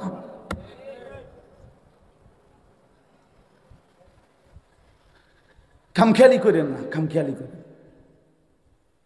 চালাক মনে করেন না। নিচে সবাইকে বলি, আমাকেও বলি, ফিকির চাই বাবা। কেন আল্লাহকে নারাজ করবেন? কেন রাসূলুল্লাহ সাল্লাল্লাহু আলাইহি ওয়াসাল্লামের সুন্নাত মানবেন না কেন? এই জন্য আল্লাহ তাআলা বলেন, একজন মুমিনের সবচেয়ে বেশি ভালোবাসা কার প্রতি? আল্লাহ। বলেন না কার প্রতি? তাহলে আল্লাহ বলেন, ইন কুনতুম তুহিব্বুন আল্লাহ, যদি আল্লাহকে ভালোবাসতে চাও। এখন আল্লাহকে ভালোবাসা আমাদের দায়িত্ব কিনা? কথা বলেন না, দায়িত্ব কিনা? হ্যাঁ, এটা তো আল্লাহর দাবি, আল্লাহর চাওয়া এটা, যে ইমানদার মানে আমাকে সবচেয়ে বেশি ভালোবাসবে, আমাকেই ভালোবাসবে, আমাকেই ভালোবাসবে। কোরআনে আছে, আল্লাহ বলেন আমি কেমন বান্দা চাই। আল্লাহ বলেন ইউহিব্বুহুম ওয়া ইউহিব্বুনা, আমি এমন ইমানদার চাই যারা আমাকে ভালোবাসবে, আমিও যাদেরকে ভালোবাসবো। আল্লাহ কোরআনে বলেন এই ভালোবাসা যদি চলতে থাকে মৃত্যু পর্যন্ত, আমিও ভালোবাসি, বান্দাও ভালোবাসে, বান্দাও আমাকে মনে রাখে, আমিও তাকে মনে রাখি। আল্লাহ বলেন মৃত্যুর মুহূর্তে আমি আল্লাহ এমন প্রিয় বান্দাকে আমি নিজেই ডাক দেব, ইয়া আইয়াতুহান নাফসুল মুতমাইন্না ইরজিই ইলা রাব্বিক রাদিয়াতাম মারদিয়া। আমার প্রিয় বান্দা চলে আসো আমার কাছে, আমিও তোমার উপরে খুশি, তুমিও আমার উপরে খুশি। हम यहां से तुम वहां से दोनों जानिब से इशारा हो। আমি এখান থেকে তিনি সেখান থেকে, দুই দিক থেকে ইশারা ইঙ্গিত, একে অপরের উপরে রাজি। বান্দা বলে আল্লাহ আমি আপনার উপরে রাজি, আল্লাহ তাআলাও বলে বান্দা আমিও তোর উপরে রাজি। বান্দা বলে আল্লাহ আমি আপনাকে ভালোবাসি, আল্লাহ বলে বান্দা আমিও তোকে ভালোবাসি। এবং যখন হয়েই যায়, আল্লাহ বলে দুই দিকের ভালোবাসা যখন কমপ্লিট, এবার বান্দা চলেই আসো, আর থাকতে হবে না দুনিয়া, আইসা বল আও বান্দা আমার কাছে চলে আসো, আমার কাছে চলে আসো। এই জন্য ইন কুনতুম তুহিব্বুন আল্লাহ, আল্লাহকে যদি ভালোবাসতে হয় বাবা, আল্লাহকে যদি পেতে হয়, আল্লাহকে পাইতেই হবে, আল্লাহকে রাজি করতেই হবে। আল্লাহ কোরআনে বলছে ফামান কানা ইয়ারজু লিকা রাব্বিহ, তোমরা যারা আখিরাতে আল্লাহর সাক্ষাৎ পেতে চাও, তাহলে আল্লাহর সাক্ষাৎ পাইতে হবে। আল্লাহকে পেলেই জান্নাত পাবে, জান্নাত পেলেই আল্লাহকে পাবে। কথা বুঝছেন না? যে জান্নাতি সে আল্লাহর দিদার পাবে, যে আল্লাহর দিদার পাবে সে জান্নাতও পাবে। আল্লাহকে পেতেই হবে। আল্লাহকে হারিয়ে পৃথিবী পেলে কিছুই পাওয়া হয় না। কেউ যদি আল্লাহকে বাদ দিয়ে গোটা পৃথিবী 10-12 পায়, খোদার কসম সে কিছুই পায় না, কিছুই পায় না। দুনিয়া বারবার ধোকায় দেয়, দুনিয়া কি দেয়? ধোকাই দেয়, দুনিয়া ধোকা দেয়। 16 বছরের সাজানো সংসারও নিমিষেই তছনছ হয়ে যায়, তছনছ হয়ে। দুনিয়া ধোকাই দেয়, দুনিয়া ধোকাই দেয়। এই জন্য আল্লাহকে যদি পেতে চায়, আর পাইতেই হবে, আল্লাহকে ভালোবাসতেই হবে, আল্লাহকে পাইতেই হবে, আল্লাহর সন্তুষ্টি হাসিল করতেই হবে। কোরআনে আল্লাহ বলছে ওয়া রিদওয়ানুম মিনাল্লাহি আকবার, আল্লাহর সন্তুষ্টি হলো সবচেয়ে বড় সম্পদ। ওয়ালা যিকরুল্লাহি আকবার, আল্লাহ বলছে আল্লাহর জিকির এটাই হচ্ছে আকবার, সবচেয়ে বড় সম্পদ। তো আল্লাহ বলেন এবার তুমি যদি সিদ্ধান্ত নেও যে আল্লাহ আমি আপনাকেই চাই, আপনাকে পেতে চাই। আমাদের ভারতীয় উপমহাদেশের একজন বড় বুজুর্গ ছিলেন সৈয়দুত তাইফা হাজী এমদাদুল্লাহ মুহাজিরে মক্কি রহমতুল্লাহ আলাইহি। এই ওনার একটা দোয়া আছে, আমরা কিতাবে পড়ছি উর্দুতে। উনি যখন দোয়া করতেন তো দোয়ার মধ্যে উনি বলতেন কোই তুঝসে কুছ और कोई कुछ मांगता है मैं हूं तुझसे या रब तलबगारे तेरा। উনি দোয়ার মধ্যে বলতেন আল্লাহ এই জগতের কতজন আপনার কাছে কত কিছু চায়, কেউ বাড়ি, কেউ গাড়ি, কেউ স্ত্রী, কেউ সন্তান, কেউ কত কিছু চায়। তিনি বলেন, আল্লাহ আমি আপনার কাছে মাই হো তুঝসে ইয়া রব, আমি আপনার কাছে হে মাওলা তলবগারে তেরা, আপনি আল্লাহকেই পেতে চাই, আপনার কাছে আপনাকে চাই। আপনার কাছে কাকে চাই? আল্লাহ তাআলা বলেন, আমার বান্দা যদি আমাকে পেতে হয়, আমাকে চাইতে হয়, যদি জান্নাত পাইতে হয়, যদি পরকালের মুক্তি পাইতে হয়, যদি কবরের সফলতা পাইতে হয়, যদি মুনকার নাকিরের প্রশ্নের জবাব দিতে হয়, সব কথা একসাথে, আখিরাতের সমস্ত সুখ শান্তি সফলতা নিরাপত্তা যদি মিলতে হয়, আল্লাহ বলে ফাত্তাবিউনি ফাত্তাবিউনি ফাত্তাবিউনি, আমার বন্ধুকে অনুসরণ করো, আমার বন্ধুকে অনুসরণ করো, আমার বন্ধুকে অনুসরণ করো। হাঁটা চলা, উঠা বসা, আচরণ উচ্চারণ, লেনদেন, খাওয়া পড়া, আহার নিদ্রা, চলন বলন, ঘর বাজার সংসার, স্ত্রী সন্তান, দেশ জাতি রাজনীতি, সমস্ত কিছুর মধ্যে রাতের অন্ধকারে দিনের আলোতে, একাকী কিংবা প্রকাশ্যে, লোক সম্মুখে কিংবা সঙ্গোপনে, আল্লাহ তাআলা বলেন একজনকেই অনুসরণ করো, তিনি আমার প্রিয় বন্ধু মুহাম্মদুর রাসূলুল্লাহ সাল্লাল্লাহু আলাইহি ওয়াসাল্লাম। তাকেই অনুসরণ করো, তাকেই অনুসরণ, তাকেই অনুসরণ করো। এজন্য দোস্ত আমার, বন্ধু আমার, বাপ আমার, যুবক ভাই আমার, আমি সহ সবার কাছে রবিউল আউয়াল মাসে আমাদের এটাই বক্তব্য। চলেন সিদ্ধান্ত নেই। জীবনে মানুষ মাত্রই অনুসরণ করে, মানুষ সমাজবদ্ধ জীব, মানুষ অনুকরণ প্রিয়, এটা মানুষের রক্তের সাথে, অস্তিত্বের সাথে মিশা। মানুষ অনুসরণ করে, কাউকে না কাউকে অনুকরণ করে। আমার 3 বছরের মেয়ে সেজদা দিলে বাসায়, তো ওই বাচ্চার মা সেজদা দিলে ওই সামনে গিয়ে সেজদা দেয়, এর কারণে অনেক সময় সেজদা দিতে পারে না, ওই হে অনুকরণ করে, সে অনুসরণ করে। আমার এই বাচ্চা যতবারই ঘরের বাইরে যাইতে হয়, হিজাব হিজাব হিজাব, এটা বারবার বলে, হিজাব হিজাব হিজাব, আব্বু হিজাব, ওইটা লাগবে, মাথাতে এটা না দিলে আপনি কই নাইলেও এটা বাইরে তো। ওই যে সে দেখছে তার বোন, আমার বড় মেয়ে, আমার বিবি, তার দাদি, তার নানি, সবাই দেখছে, সবাই হিজাব পরে, তো সে বুঝছে এটাই পোশাক। মানুষ অনুসরণ করে, ছোট হোক বড় হোক, মানুষ অনুকরণ করে। প্রত্যেকটা ছেলের চুলের মধ্যে কারো না কারো অনুসরণ আছে, প্রত্যেকটা যুবকের ফ্যাশনের মধ্যে কারো না কারো অনুসরণ আছে, প্রত্যেকটা মানুষের চলাফেরা ঘর সাজানোর মধ্যে অনুসরণ আছে। অনুসরণ মানুষের একটা স্বভাবজাত বিষয়। তো আল্লাহ বলেন অনুসরণ যেহেতু তুমি করতেই আসো, কাউকে না কাউকে যেহেতু তুমি অনুকরণ করোই, তো সেটা আমার বন্ধুকে করলে অসুবিধাটা কি? কথা বুঝেন নাই? সেটা নবী সাল্লাল্লাহু আলাইহি সাল্লামকে করলে অসুবিধা কোথায়? কেন, কি সমস্যা বলেন? নবী সাল্লাল্লাহু আলাইহি সাল্লামের কোন যোগ্যতাটা কম? নাউজুবিল্লাহ, বলেন না কেন? আজকে 1450 বছর ধরে বন্ধু শত্রু, আপনজন দুশ্মন, কাছের জন দূরের জন, সবাই এই নবীর জিন্দিগি পরীক্ষা করছে, করছে কিনা বলেন? নবীজি সাল্লাল্লাহু আলাইহি সাল্লামের জীবনের উপরে গবেষণা শুধুমাত্র মুসলমান মোমেন আলেম ওনারাই করে না, জি না, জি না, সমস্ত কাফের বেঈমান গবেষক বুদ্ধিজীবী পণ্ডিত নাস্তিক মুরতাদ সবাই মুহাম্মদ সাল্লাল্লাহু আলাইহি সাল্লামের জীবনী খুইটা খুইটা একবারে মাইক্রোস্কোপ যন্ত্র লাগাইয়া পরীক্ষা করছে। কিন্তু বারবার বন্ধু পরীক্ষা করল, শত্রু পরীক্ষা করল, মুহাম্মদ আরবি প্রতিবার জিতেই গেছে, গোল্ডেন এ প্লাস পাইছে। তিনি প্রথম স্বামীকেও গোল্ডেন, দ্বিতীয় স্বামী পরীক্ষা তো গোল্ডেন, বার্ষিক পরীক্ষা তো গোল্ডেন। 1450 বছরে তিনি কখনোই রেজাল্ট খারাপ করেন নাই, প্রতিবারই তিনি জিতেছেন। তিনি শ্রেষ্ঠ। ওয়া ইন্নাকা লাআলা খুলুকিন আযীম।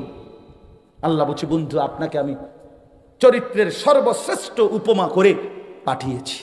আপনার হাসি সবচেয়ে সুন্দর, আপনার কান্না সবচেয়ে সুন্দর, আপনার হাঁটার স্টাইল সবচেয়ে সুন্দর, আপনার বসা, আপনার পেশাব পায়খানা, চলা ফেরা, আহার নিদ্রা, রাত দিন সব সুন্দর, সব সুন্দর, সব সুন্দর, সব সুন্দর।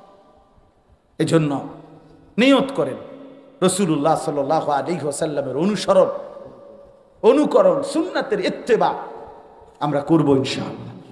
বলেন ইনশাআল্লাহ। যুবক ভাই বলেন ইনশাআল্লাহ। একটা বারের জন্য নবী সাল্লাল্লাহু আলাইহি সাল্লাম কিভাবে চুল কাটতেন সেভাবে রাখেন, সাহাবায়ে কেরাম কিভাবে চুল কাটতেন সেভাবে রাখেন। প্রিয় নবী এবং সাহাবায়ে কেরাম আল্লাহর প্রিয় বান্দাদের পোশাক কি সেটা দেখেন। কোরআনে আল্লাহ বলছে ওয়া লিবাসুত তাকওয়া যালিকা খাইর। কোরআনে আল্লাহ বলছে শোনো বান্দা, পোশাক আমি নাজিল করছি। এই মানুষকে পোশাক পরার, এই যে মানুষের গা, তার লজ্জা এবং সৌন্দর্য, এই উভয়ের জন্য পোশাক মানুষের গায়ে লাগাইছেন সরাসরি আল্লাহ। জানেন এটা? জানেন? আরে ভাই জানেননি এটা? কর না কেন? কোরআন শরীফের আয়াত এটা, সূরা আরাফের মধ্যে আছে, ইয়া বনি আদম, হে আদম সন্তানগণ, কাদ আনজালনা আলাইকুম লিবাসান, আমি আল্লাহই তোমাদের উপরে পোশাক নাজিল করেছি। ওই যে যেগুলো বই মাত্র কয়, আমরা ছোটবেলায় পড়ছি, মানুষ প্রথমে উলঙ্গ ছিল, শেষে আস্তে আস্তে গাছের ছাল লাগাইছে, এরপরে আস্তে আস্তে লজ্জা ডাকতে ডাকতে এরপরে পোশাক আসছে। মিথ্যুক গাঁজাখড়ি কথা ছাড়া আর কিচ্ছু নাই। 100 বাটফারি কথা, গাঁজাখড়ি কথা, এটা মিথ্যাবাদীর কথা। এই জন্য এই পৃথিবীর হাজারো কথার মধ্যে, মানুষের হাজারো কথার মধ্যে, গবেষণার মধ্যে প্রতিনিয়ত ভুল হয়। মুহাম্মদ আরবি যা বলেছেন তা 1 সেকেন্ডের জন্য ভুল হয় নাই। আপনার কি মনে হয় আদম আর হাওয়া আলাইহিস সালাম, ওনাদেরকে আল্লাহ তাআলা যখন বানাইলেন, ফেরেশতাদের সামনে আনলেন তো উলঙ্গ, তো তাইলে তো মানুষ ফইলা ফইলা হাফ প্যান্ট পিনছে, পরে ফইলা পিনছে গাছের ছাল, তো আদম আলাইহিস সালাম কি টাকাও দিছে? তো তাইলে পোশাক ছিল কি না বলে? তো তাহলে মানব সন্তান পোশাকবিহীন কোনো কালেই ছিল না। কথা, এটা তো যুক্তির কথা। কোরআন শরীফের ডাইরেক্ট আয়াতে আছে, আল্লাহ তাআলা বলছে ইবলিস যখন আদম এবং হাওয়াকে প্রথম নিষিদ্ধ গাছের ফল খাওয়াইলো, তো ওনাদের প্রথম ক্ষতিটা কি হয়েছে? হ্যাঁ, গায়ের পোশাক কি হয়ে গেছে? তো তাহলে পোশাক থাকলে না খুলছে? পোশাক ছিল কিনা আগে বলেন না কেন? তো এই কারণে না এটা খুলে গেছে। তো তাইলে আদিম যুগে মানুষের গায়ে পোশাক ছিল না? আদিম যুগ কোনটা? আদিম যুগ কোনটা? তোমার দাদার যুগ, হ্যাঁ, তোমার 14 গোষ্ঠীর যুগ, তুমি জানো। এই জন্য কোরআন থেকে যারা দ্বীন নেয় না, জীবনের নির্দেশিকা নেয় না, তারা ভুলই করে, বারবার ভুল করে বারবার। কোরআন কখনোই ভুল তথ্য দেয় নাই, রাসূলুল্লাহ সাল্লাল্লাহু আলাইহি ওয়াসাল্লাম কখনোই ভুল তথ্য দেয় নাই। বৈশ্বিক শিক্ষার মধ্যে অসংখ্য ভালো কথাও আছে, আবার অসংখ্য ভুল তথ্য আছে। এটাও আমরা ইনশাআল্লাহ প্রমাণ করতে রাজি, প্রমাণ করতে রাজি। এই জন্য আমরা আল্লাহ তাআলার এই কথাটাই মেনে নেই ভাইয়া, যে আমরা আল্লাহ তাআলা বলছে বান্দা আমাকে পেতে চাইলে, আখিরাতের মুক্তি চাইলে, জান্নাত চাইলে, তোমাদের কাছে এটাই কথা, অবশ্যই তোমরা আমার বন্ধুকে অনুসরণ করো, আমার রসুলকে অনুসরণ করো। আল্লাহ বলেন, এই শেষ কথা হলো, আল্লাহ বলেন যদি রাসূলুল্লাহ সাল্লাল্লাহু আলাইহি ওয়াসাল্লামের প্রতিটা সুন্নাতের, এই মনে করেন একটা মেসওয়াক, এটাই আপনি শুরু করলেন, আল্লাহ বলেন নগদ 2টা জিনিস দেব। এক, আমি আল্লাহ ভালোবাসবো আর গুনাহ মাফ করব। আমার ভালোবাসা পাইতে থাকবা আর গুনাহ মাফ হতে থাকবে। তো যাকে আল্লাহ ভালোবাসে তাকে জান্নাত দিবে না? যার গুনাহ মাফ হয়ে যাবে সে জান্নাত পাবে না? তো আর কি। আল্লাহু গফুরুর রহিম, আল্লাহ তাআলা বলেন আমি ভীষণ ক্ষমাশীল, আমি ভীষণ দয়ালু। এজন্য আজকে এতটুকুই কথা। আজকে রবিউল আউয়াল মাসে আপনাদের কাছে আমার বিনীত অনুরোধ, আপনারা দয়া করে মেহেরবানি করে, যুবক ভাই আপনাদের কাছে অনুরোধ, পেশাব পায়খানা করে টয়লেট পেপার ব্যবহার করেন, নিজের শরীরটাকে পাক সাফ রাখেন, 5 ওয়াক্ত নামাজ পড়েন, সাজগোজ চলন বলন স্টাইলের মধ্যে রাসূলুল্লাহ সাল্লাল্লাহু আলাইহি সাল্লাম সাহাবায়ে কেরামের সুন্নাতের অনুসরণ করেন। বাবা, চাচা, মুরব্বী, আপনাদেরকেও বলি, চায়ের দোকানের আড্ডা বন্ধ করে দেন, বিড়ি সিগারেটের অভ্যাস ছেড়ে দেন। বাপ, নাটক, সিনেমা, টেলিভিশনে নাচ গান দেখা, নর্তকীর ছবি দেখা, আমার বাপ এটা বন্ধ করে দেন। অনুরোধ করছি, হায়াতের এই শেষ টাইমটুকু আল্লাহ তাআলার জিকিরে, তসবির মধ্যে কাটায়া দেন, নামাজের মধ্যে কাটায়া দেন। পর্দার আড়ালের মা বোন যদি কেউ শুনে থাকেন, আপনাদের কাছে বলি, মা আপনারা ইজ্জত আপনার পর্দা, আপনার সতীত্ব, আপনার আব্রু, এটা সংরক্ষণ করেন। যে নারীর পর্দা নাই, যে নারীর সতীত্বের ইজ্জতের কদর নাই, যে নারীর পর্দা নাই, বিশ্বাস করেন এটা কোনো বেডিও না, বেডির জাতও না। এটা প্লাস্টিক নলে বালতি বা বদনা টদনা কিছু ধুর বেডি, কোনো বেডিও না, বেডির জাতও না, প্লাস্টিক এটা। হ্যাঁ, বেপর্দা নারী বেগায়রত, আত্মসম্মান নাই তার ভিতরে, কোনো আত্মমর্যাদা নাই। এই জন্য দয়া করে মা বোনদের কাছে অনুরোধ করলাম, নিজের পর্দা, নিজের ইজ্জত, নিজের সতীত্বের কদর করেন, সতীত্বের কদর করেন। আল্লাহ তাআলা আজকের এই মাহফিল কবুল করে নেন। এই জামে মসজিদকে আল্লাহ তাআলা বরকতে বরকতে ভরে দেন। যাদের সহযোগিতা এই মসজিদ হয়েছে, আল্লাহ তাআলা তাদের প্রত্যেককে প্রথম দিন থেকে যারা অংশগ্রহণ করেছে, আল্লাহ সবাইকে কবুল করে নেন। আলহামদুলিল্লাহ রাব্বিল আলামিন। মৌলায়ে করিম আপনি মাফ করে দেন, মেহেরবান মৌলা আপনি মাফ করে দেন। আমাদের প্রত্যেককে আপনার বন্ধুর সুন্নাত অনুযায়ী জিন্দিগি গড়বার তৌফিক দান করেন। আগামী জিন্দিগি আমাদের সুন্দর করে দেন, জীবনটা সুন্দর করার তৌফিক দান করেন। আয় আল্লাহ আমাদের সমস্ত কবরবাসীদেরকে মাফ করে দেন। আয় আল্লাহ আজকের এই মাহফিলের সমস্ত ইন্তজামের মধ্যে বরকত দান করেন। এই মসজিদখানা প্রথম দিন থেকে এই পর্যন্ত জায়গা দিয়ে, জমি দিয়ে, টাকা দিয়ে, পয়সা দিয়ে, বুদ্ধি দিয়ে, পরামর্শ দিয়ে যারা যখন যত খেদমত করেছে, আল্লাহ সকলকে উত্তম বিনিময় দান করেন। শহরে, বন্দরে, গ্রামে গঞ্জে, দেশে বিদেশে, প্রবাসে যে যেখানে আছে মাওলা সহি সালামতে নিরাপদে রাখেন। আমার দেশকে নিরাপদ করে দেন আল্লাহ। ষড়যন্ত্রকারীদের হাত থেকে দেশকে হেফাজত করেন আল্লাহর কোন জালেম যেন আমাদের উপরে আর কোনোদিন না চাপে মাওলা। আল্লাহ আমাদেরকে আদেল ইনসাফগার শাসক দান করেন, ইনসাফগার শাসক দান করেন। আমরা আর যেন জুলুমের শিকার না হই। আমাদের বংশধর, আমাদের জেনারেশন যেন আর কোনোদিন কারো দ্বারা মজলুম না হয়। আল্লাহ আমার দেশের ইমান ইসলামের সার্বিক নিরাপত্তা দান করেন আল্লাহ। আজকের মাহফিল আপনি কবুল করে নেন। বাকিটুকু আয়োজনও আল্লাহ আপনি বরকত দান করেন। এশার নামাজের পরে আবার যথারীতি বয়ান হবে আল্লাহ, সেই বয়ানগুলো তো আপনি বরকত দান করেন। রব্বির হামহুমা কামা রব্বায়ানি সগীরা সুবহান রাব্বিকা রব্বিল ইজ্জাতি আম্মা ইয়াসিফুন ওয়া সালামুন আলাল মুরসালিন ওয়ালহামদুলিল্লাহ। দয়া করে এখন কিন্তু ছুটি না, এখন হলো এশার নামাজ। এই জন্য যেই সমস্ত ছেলেরা ভাই মুসলমানের সন্তান, দয়া করে লজ্জা শরম যদি থাকে তাইলে ওযু করে এশার নামাজ পড়লে ভালো হবে। আল্লাহ বরকত দান করে।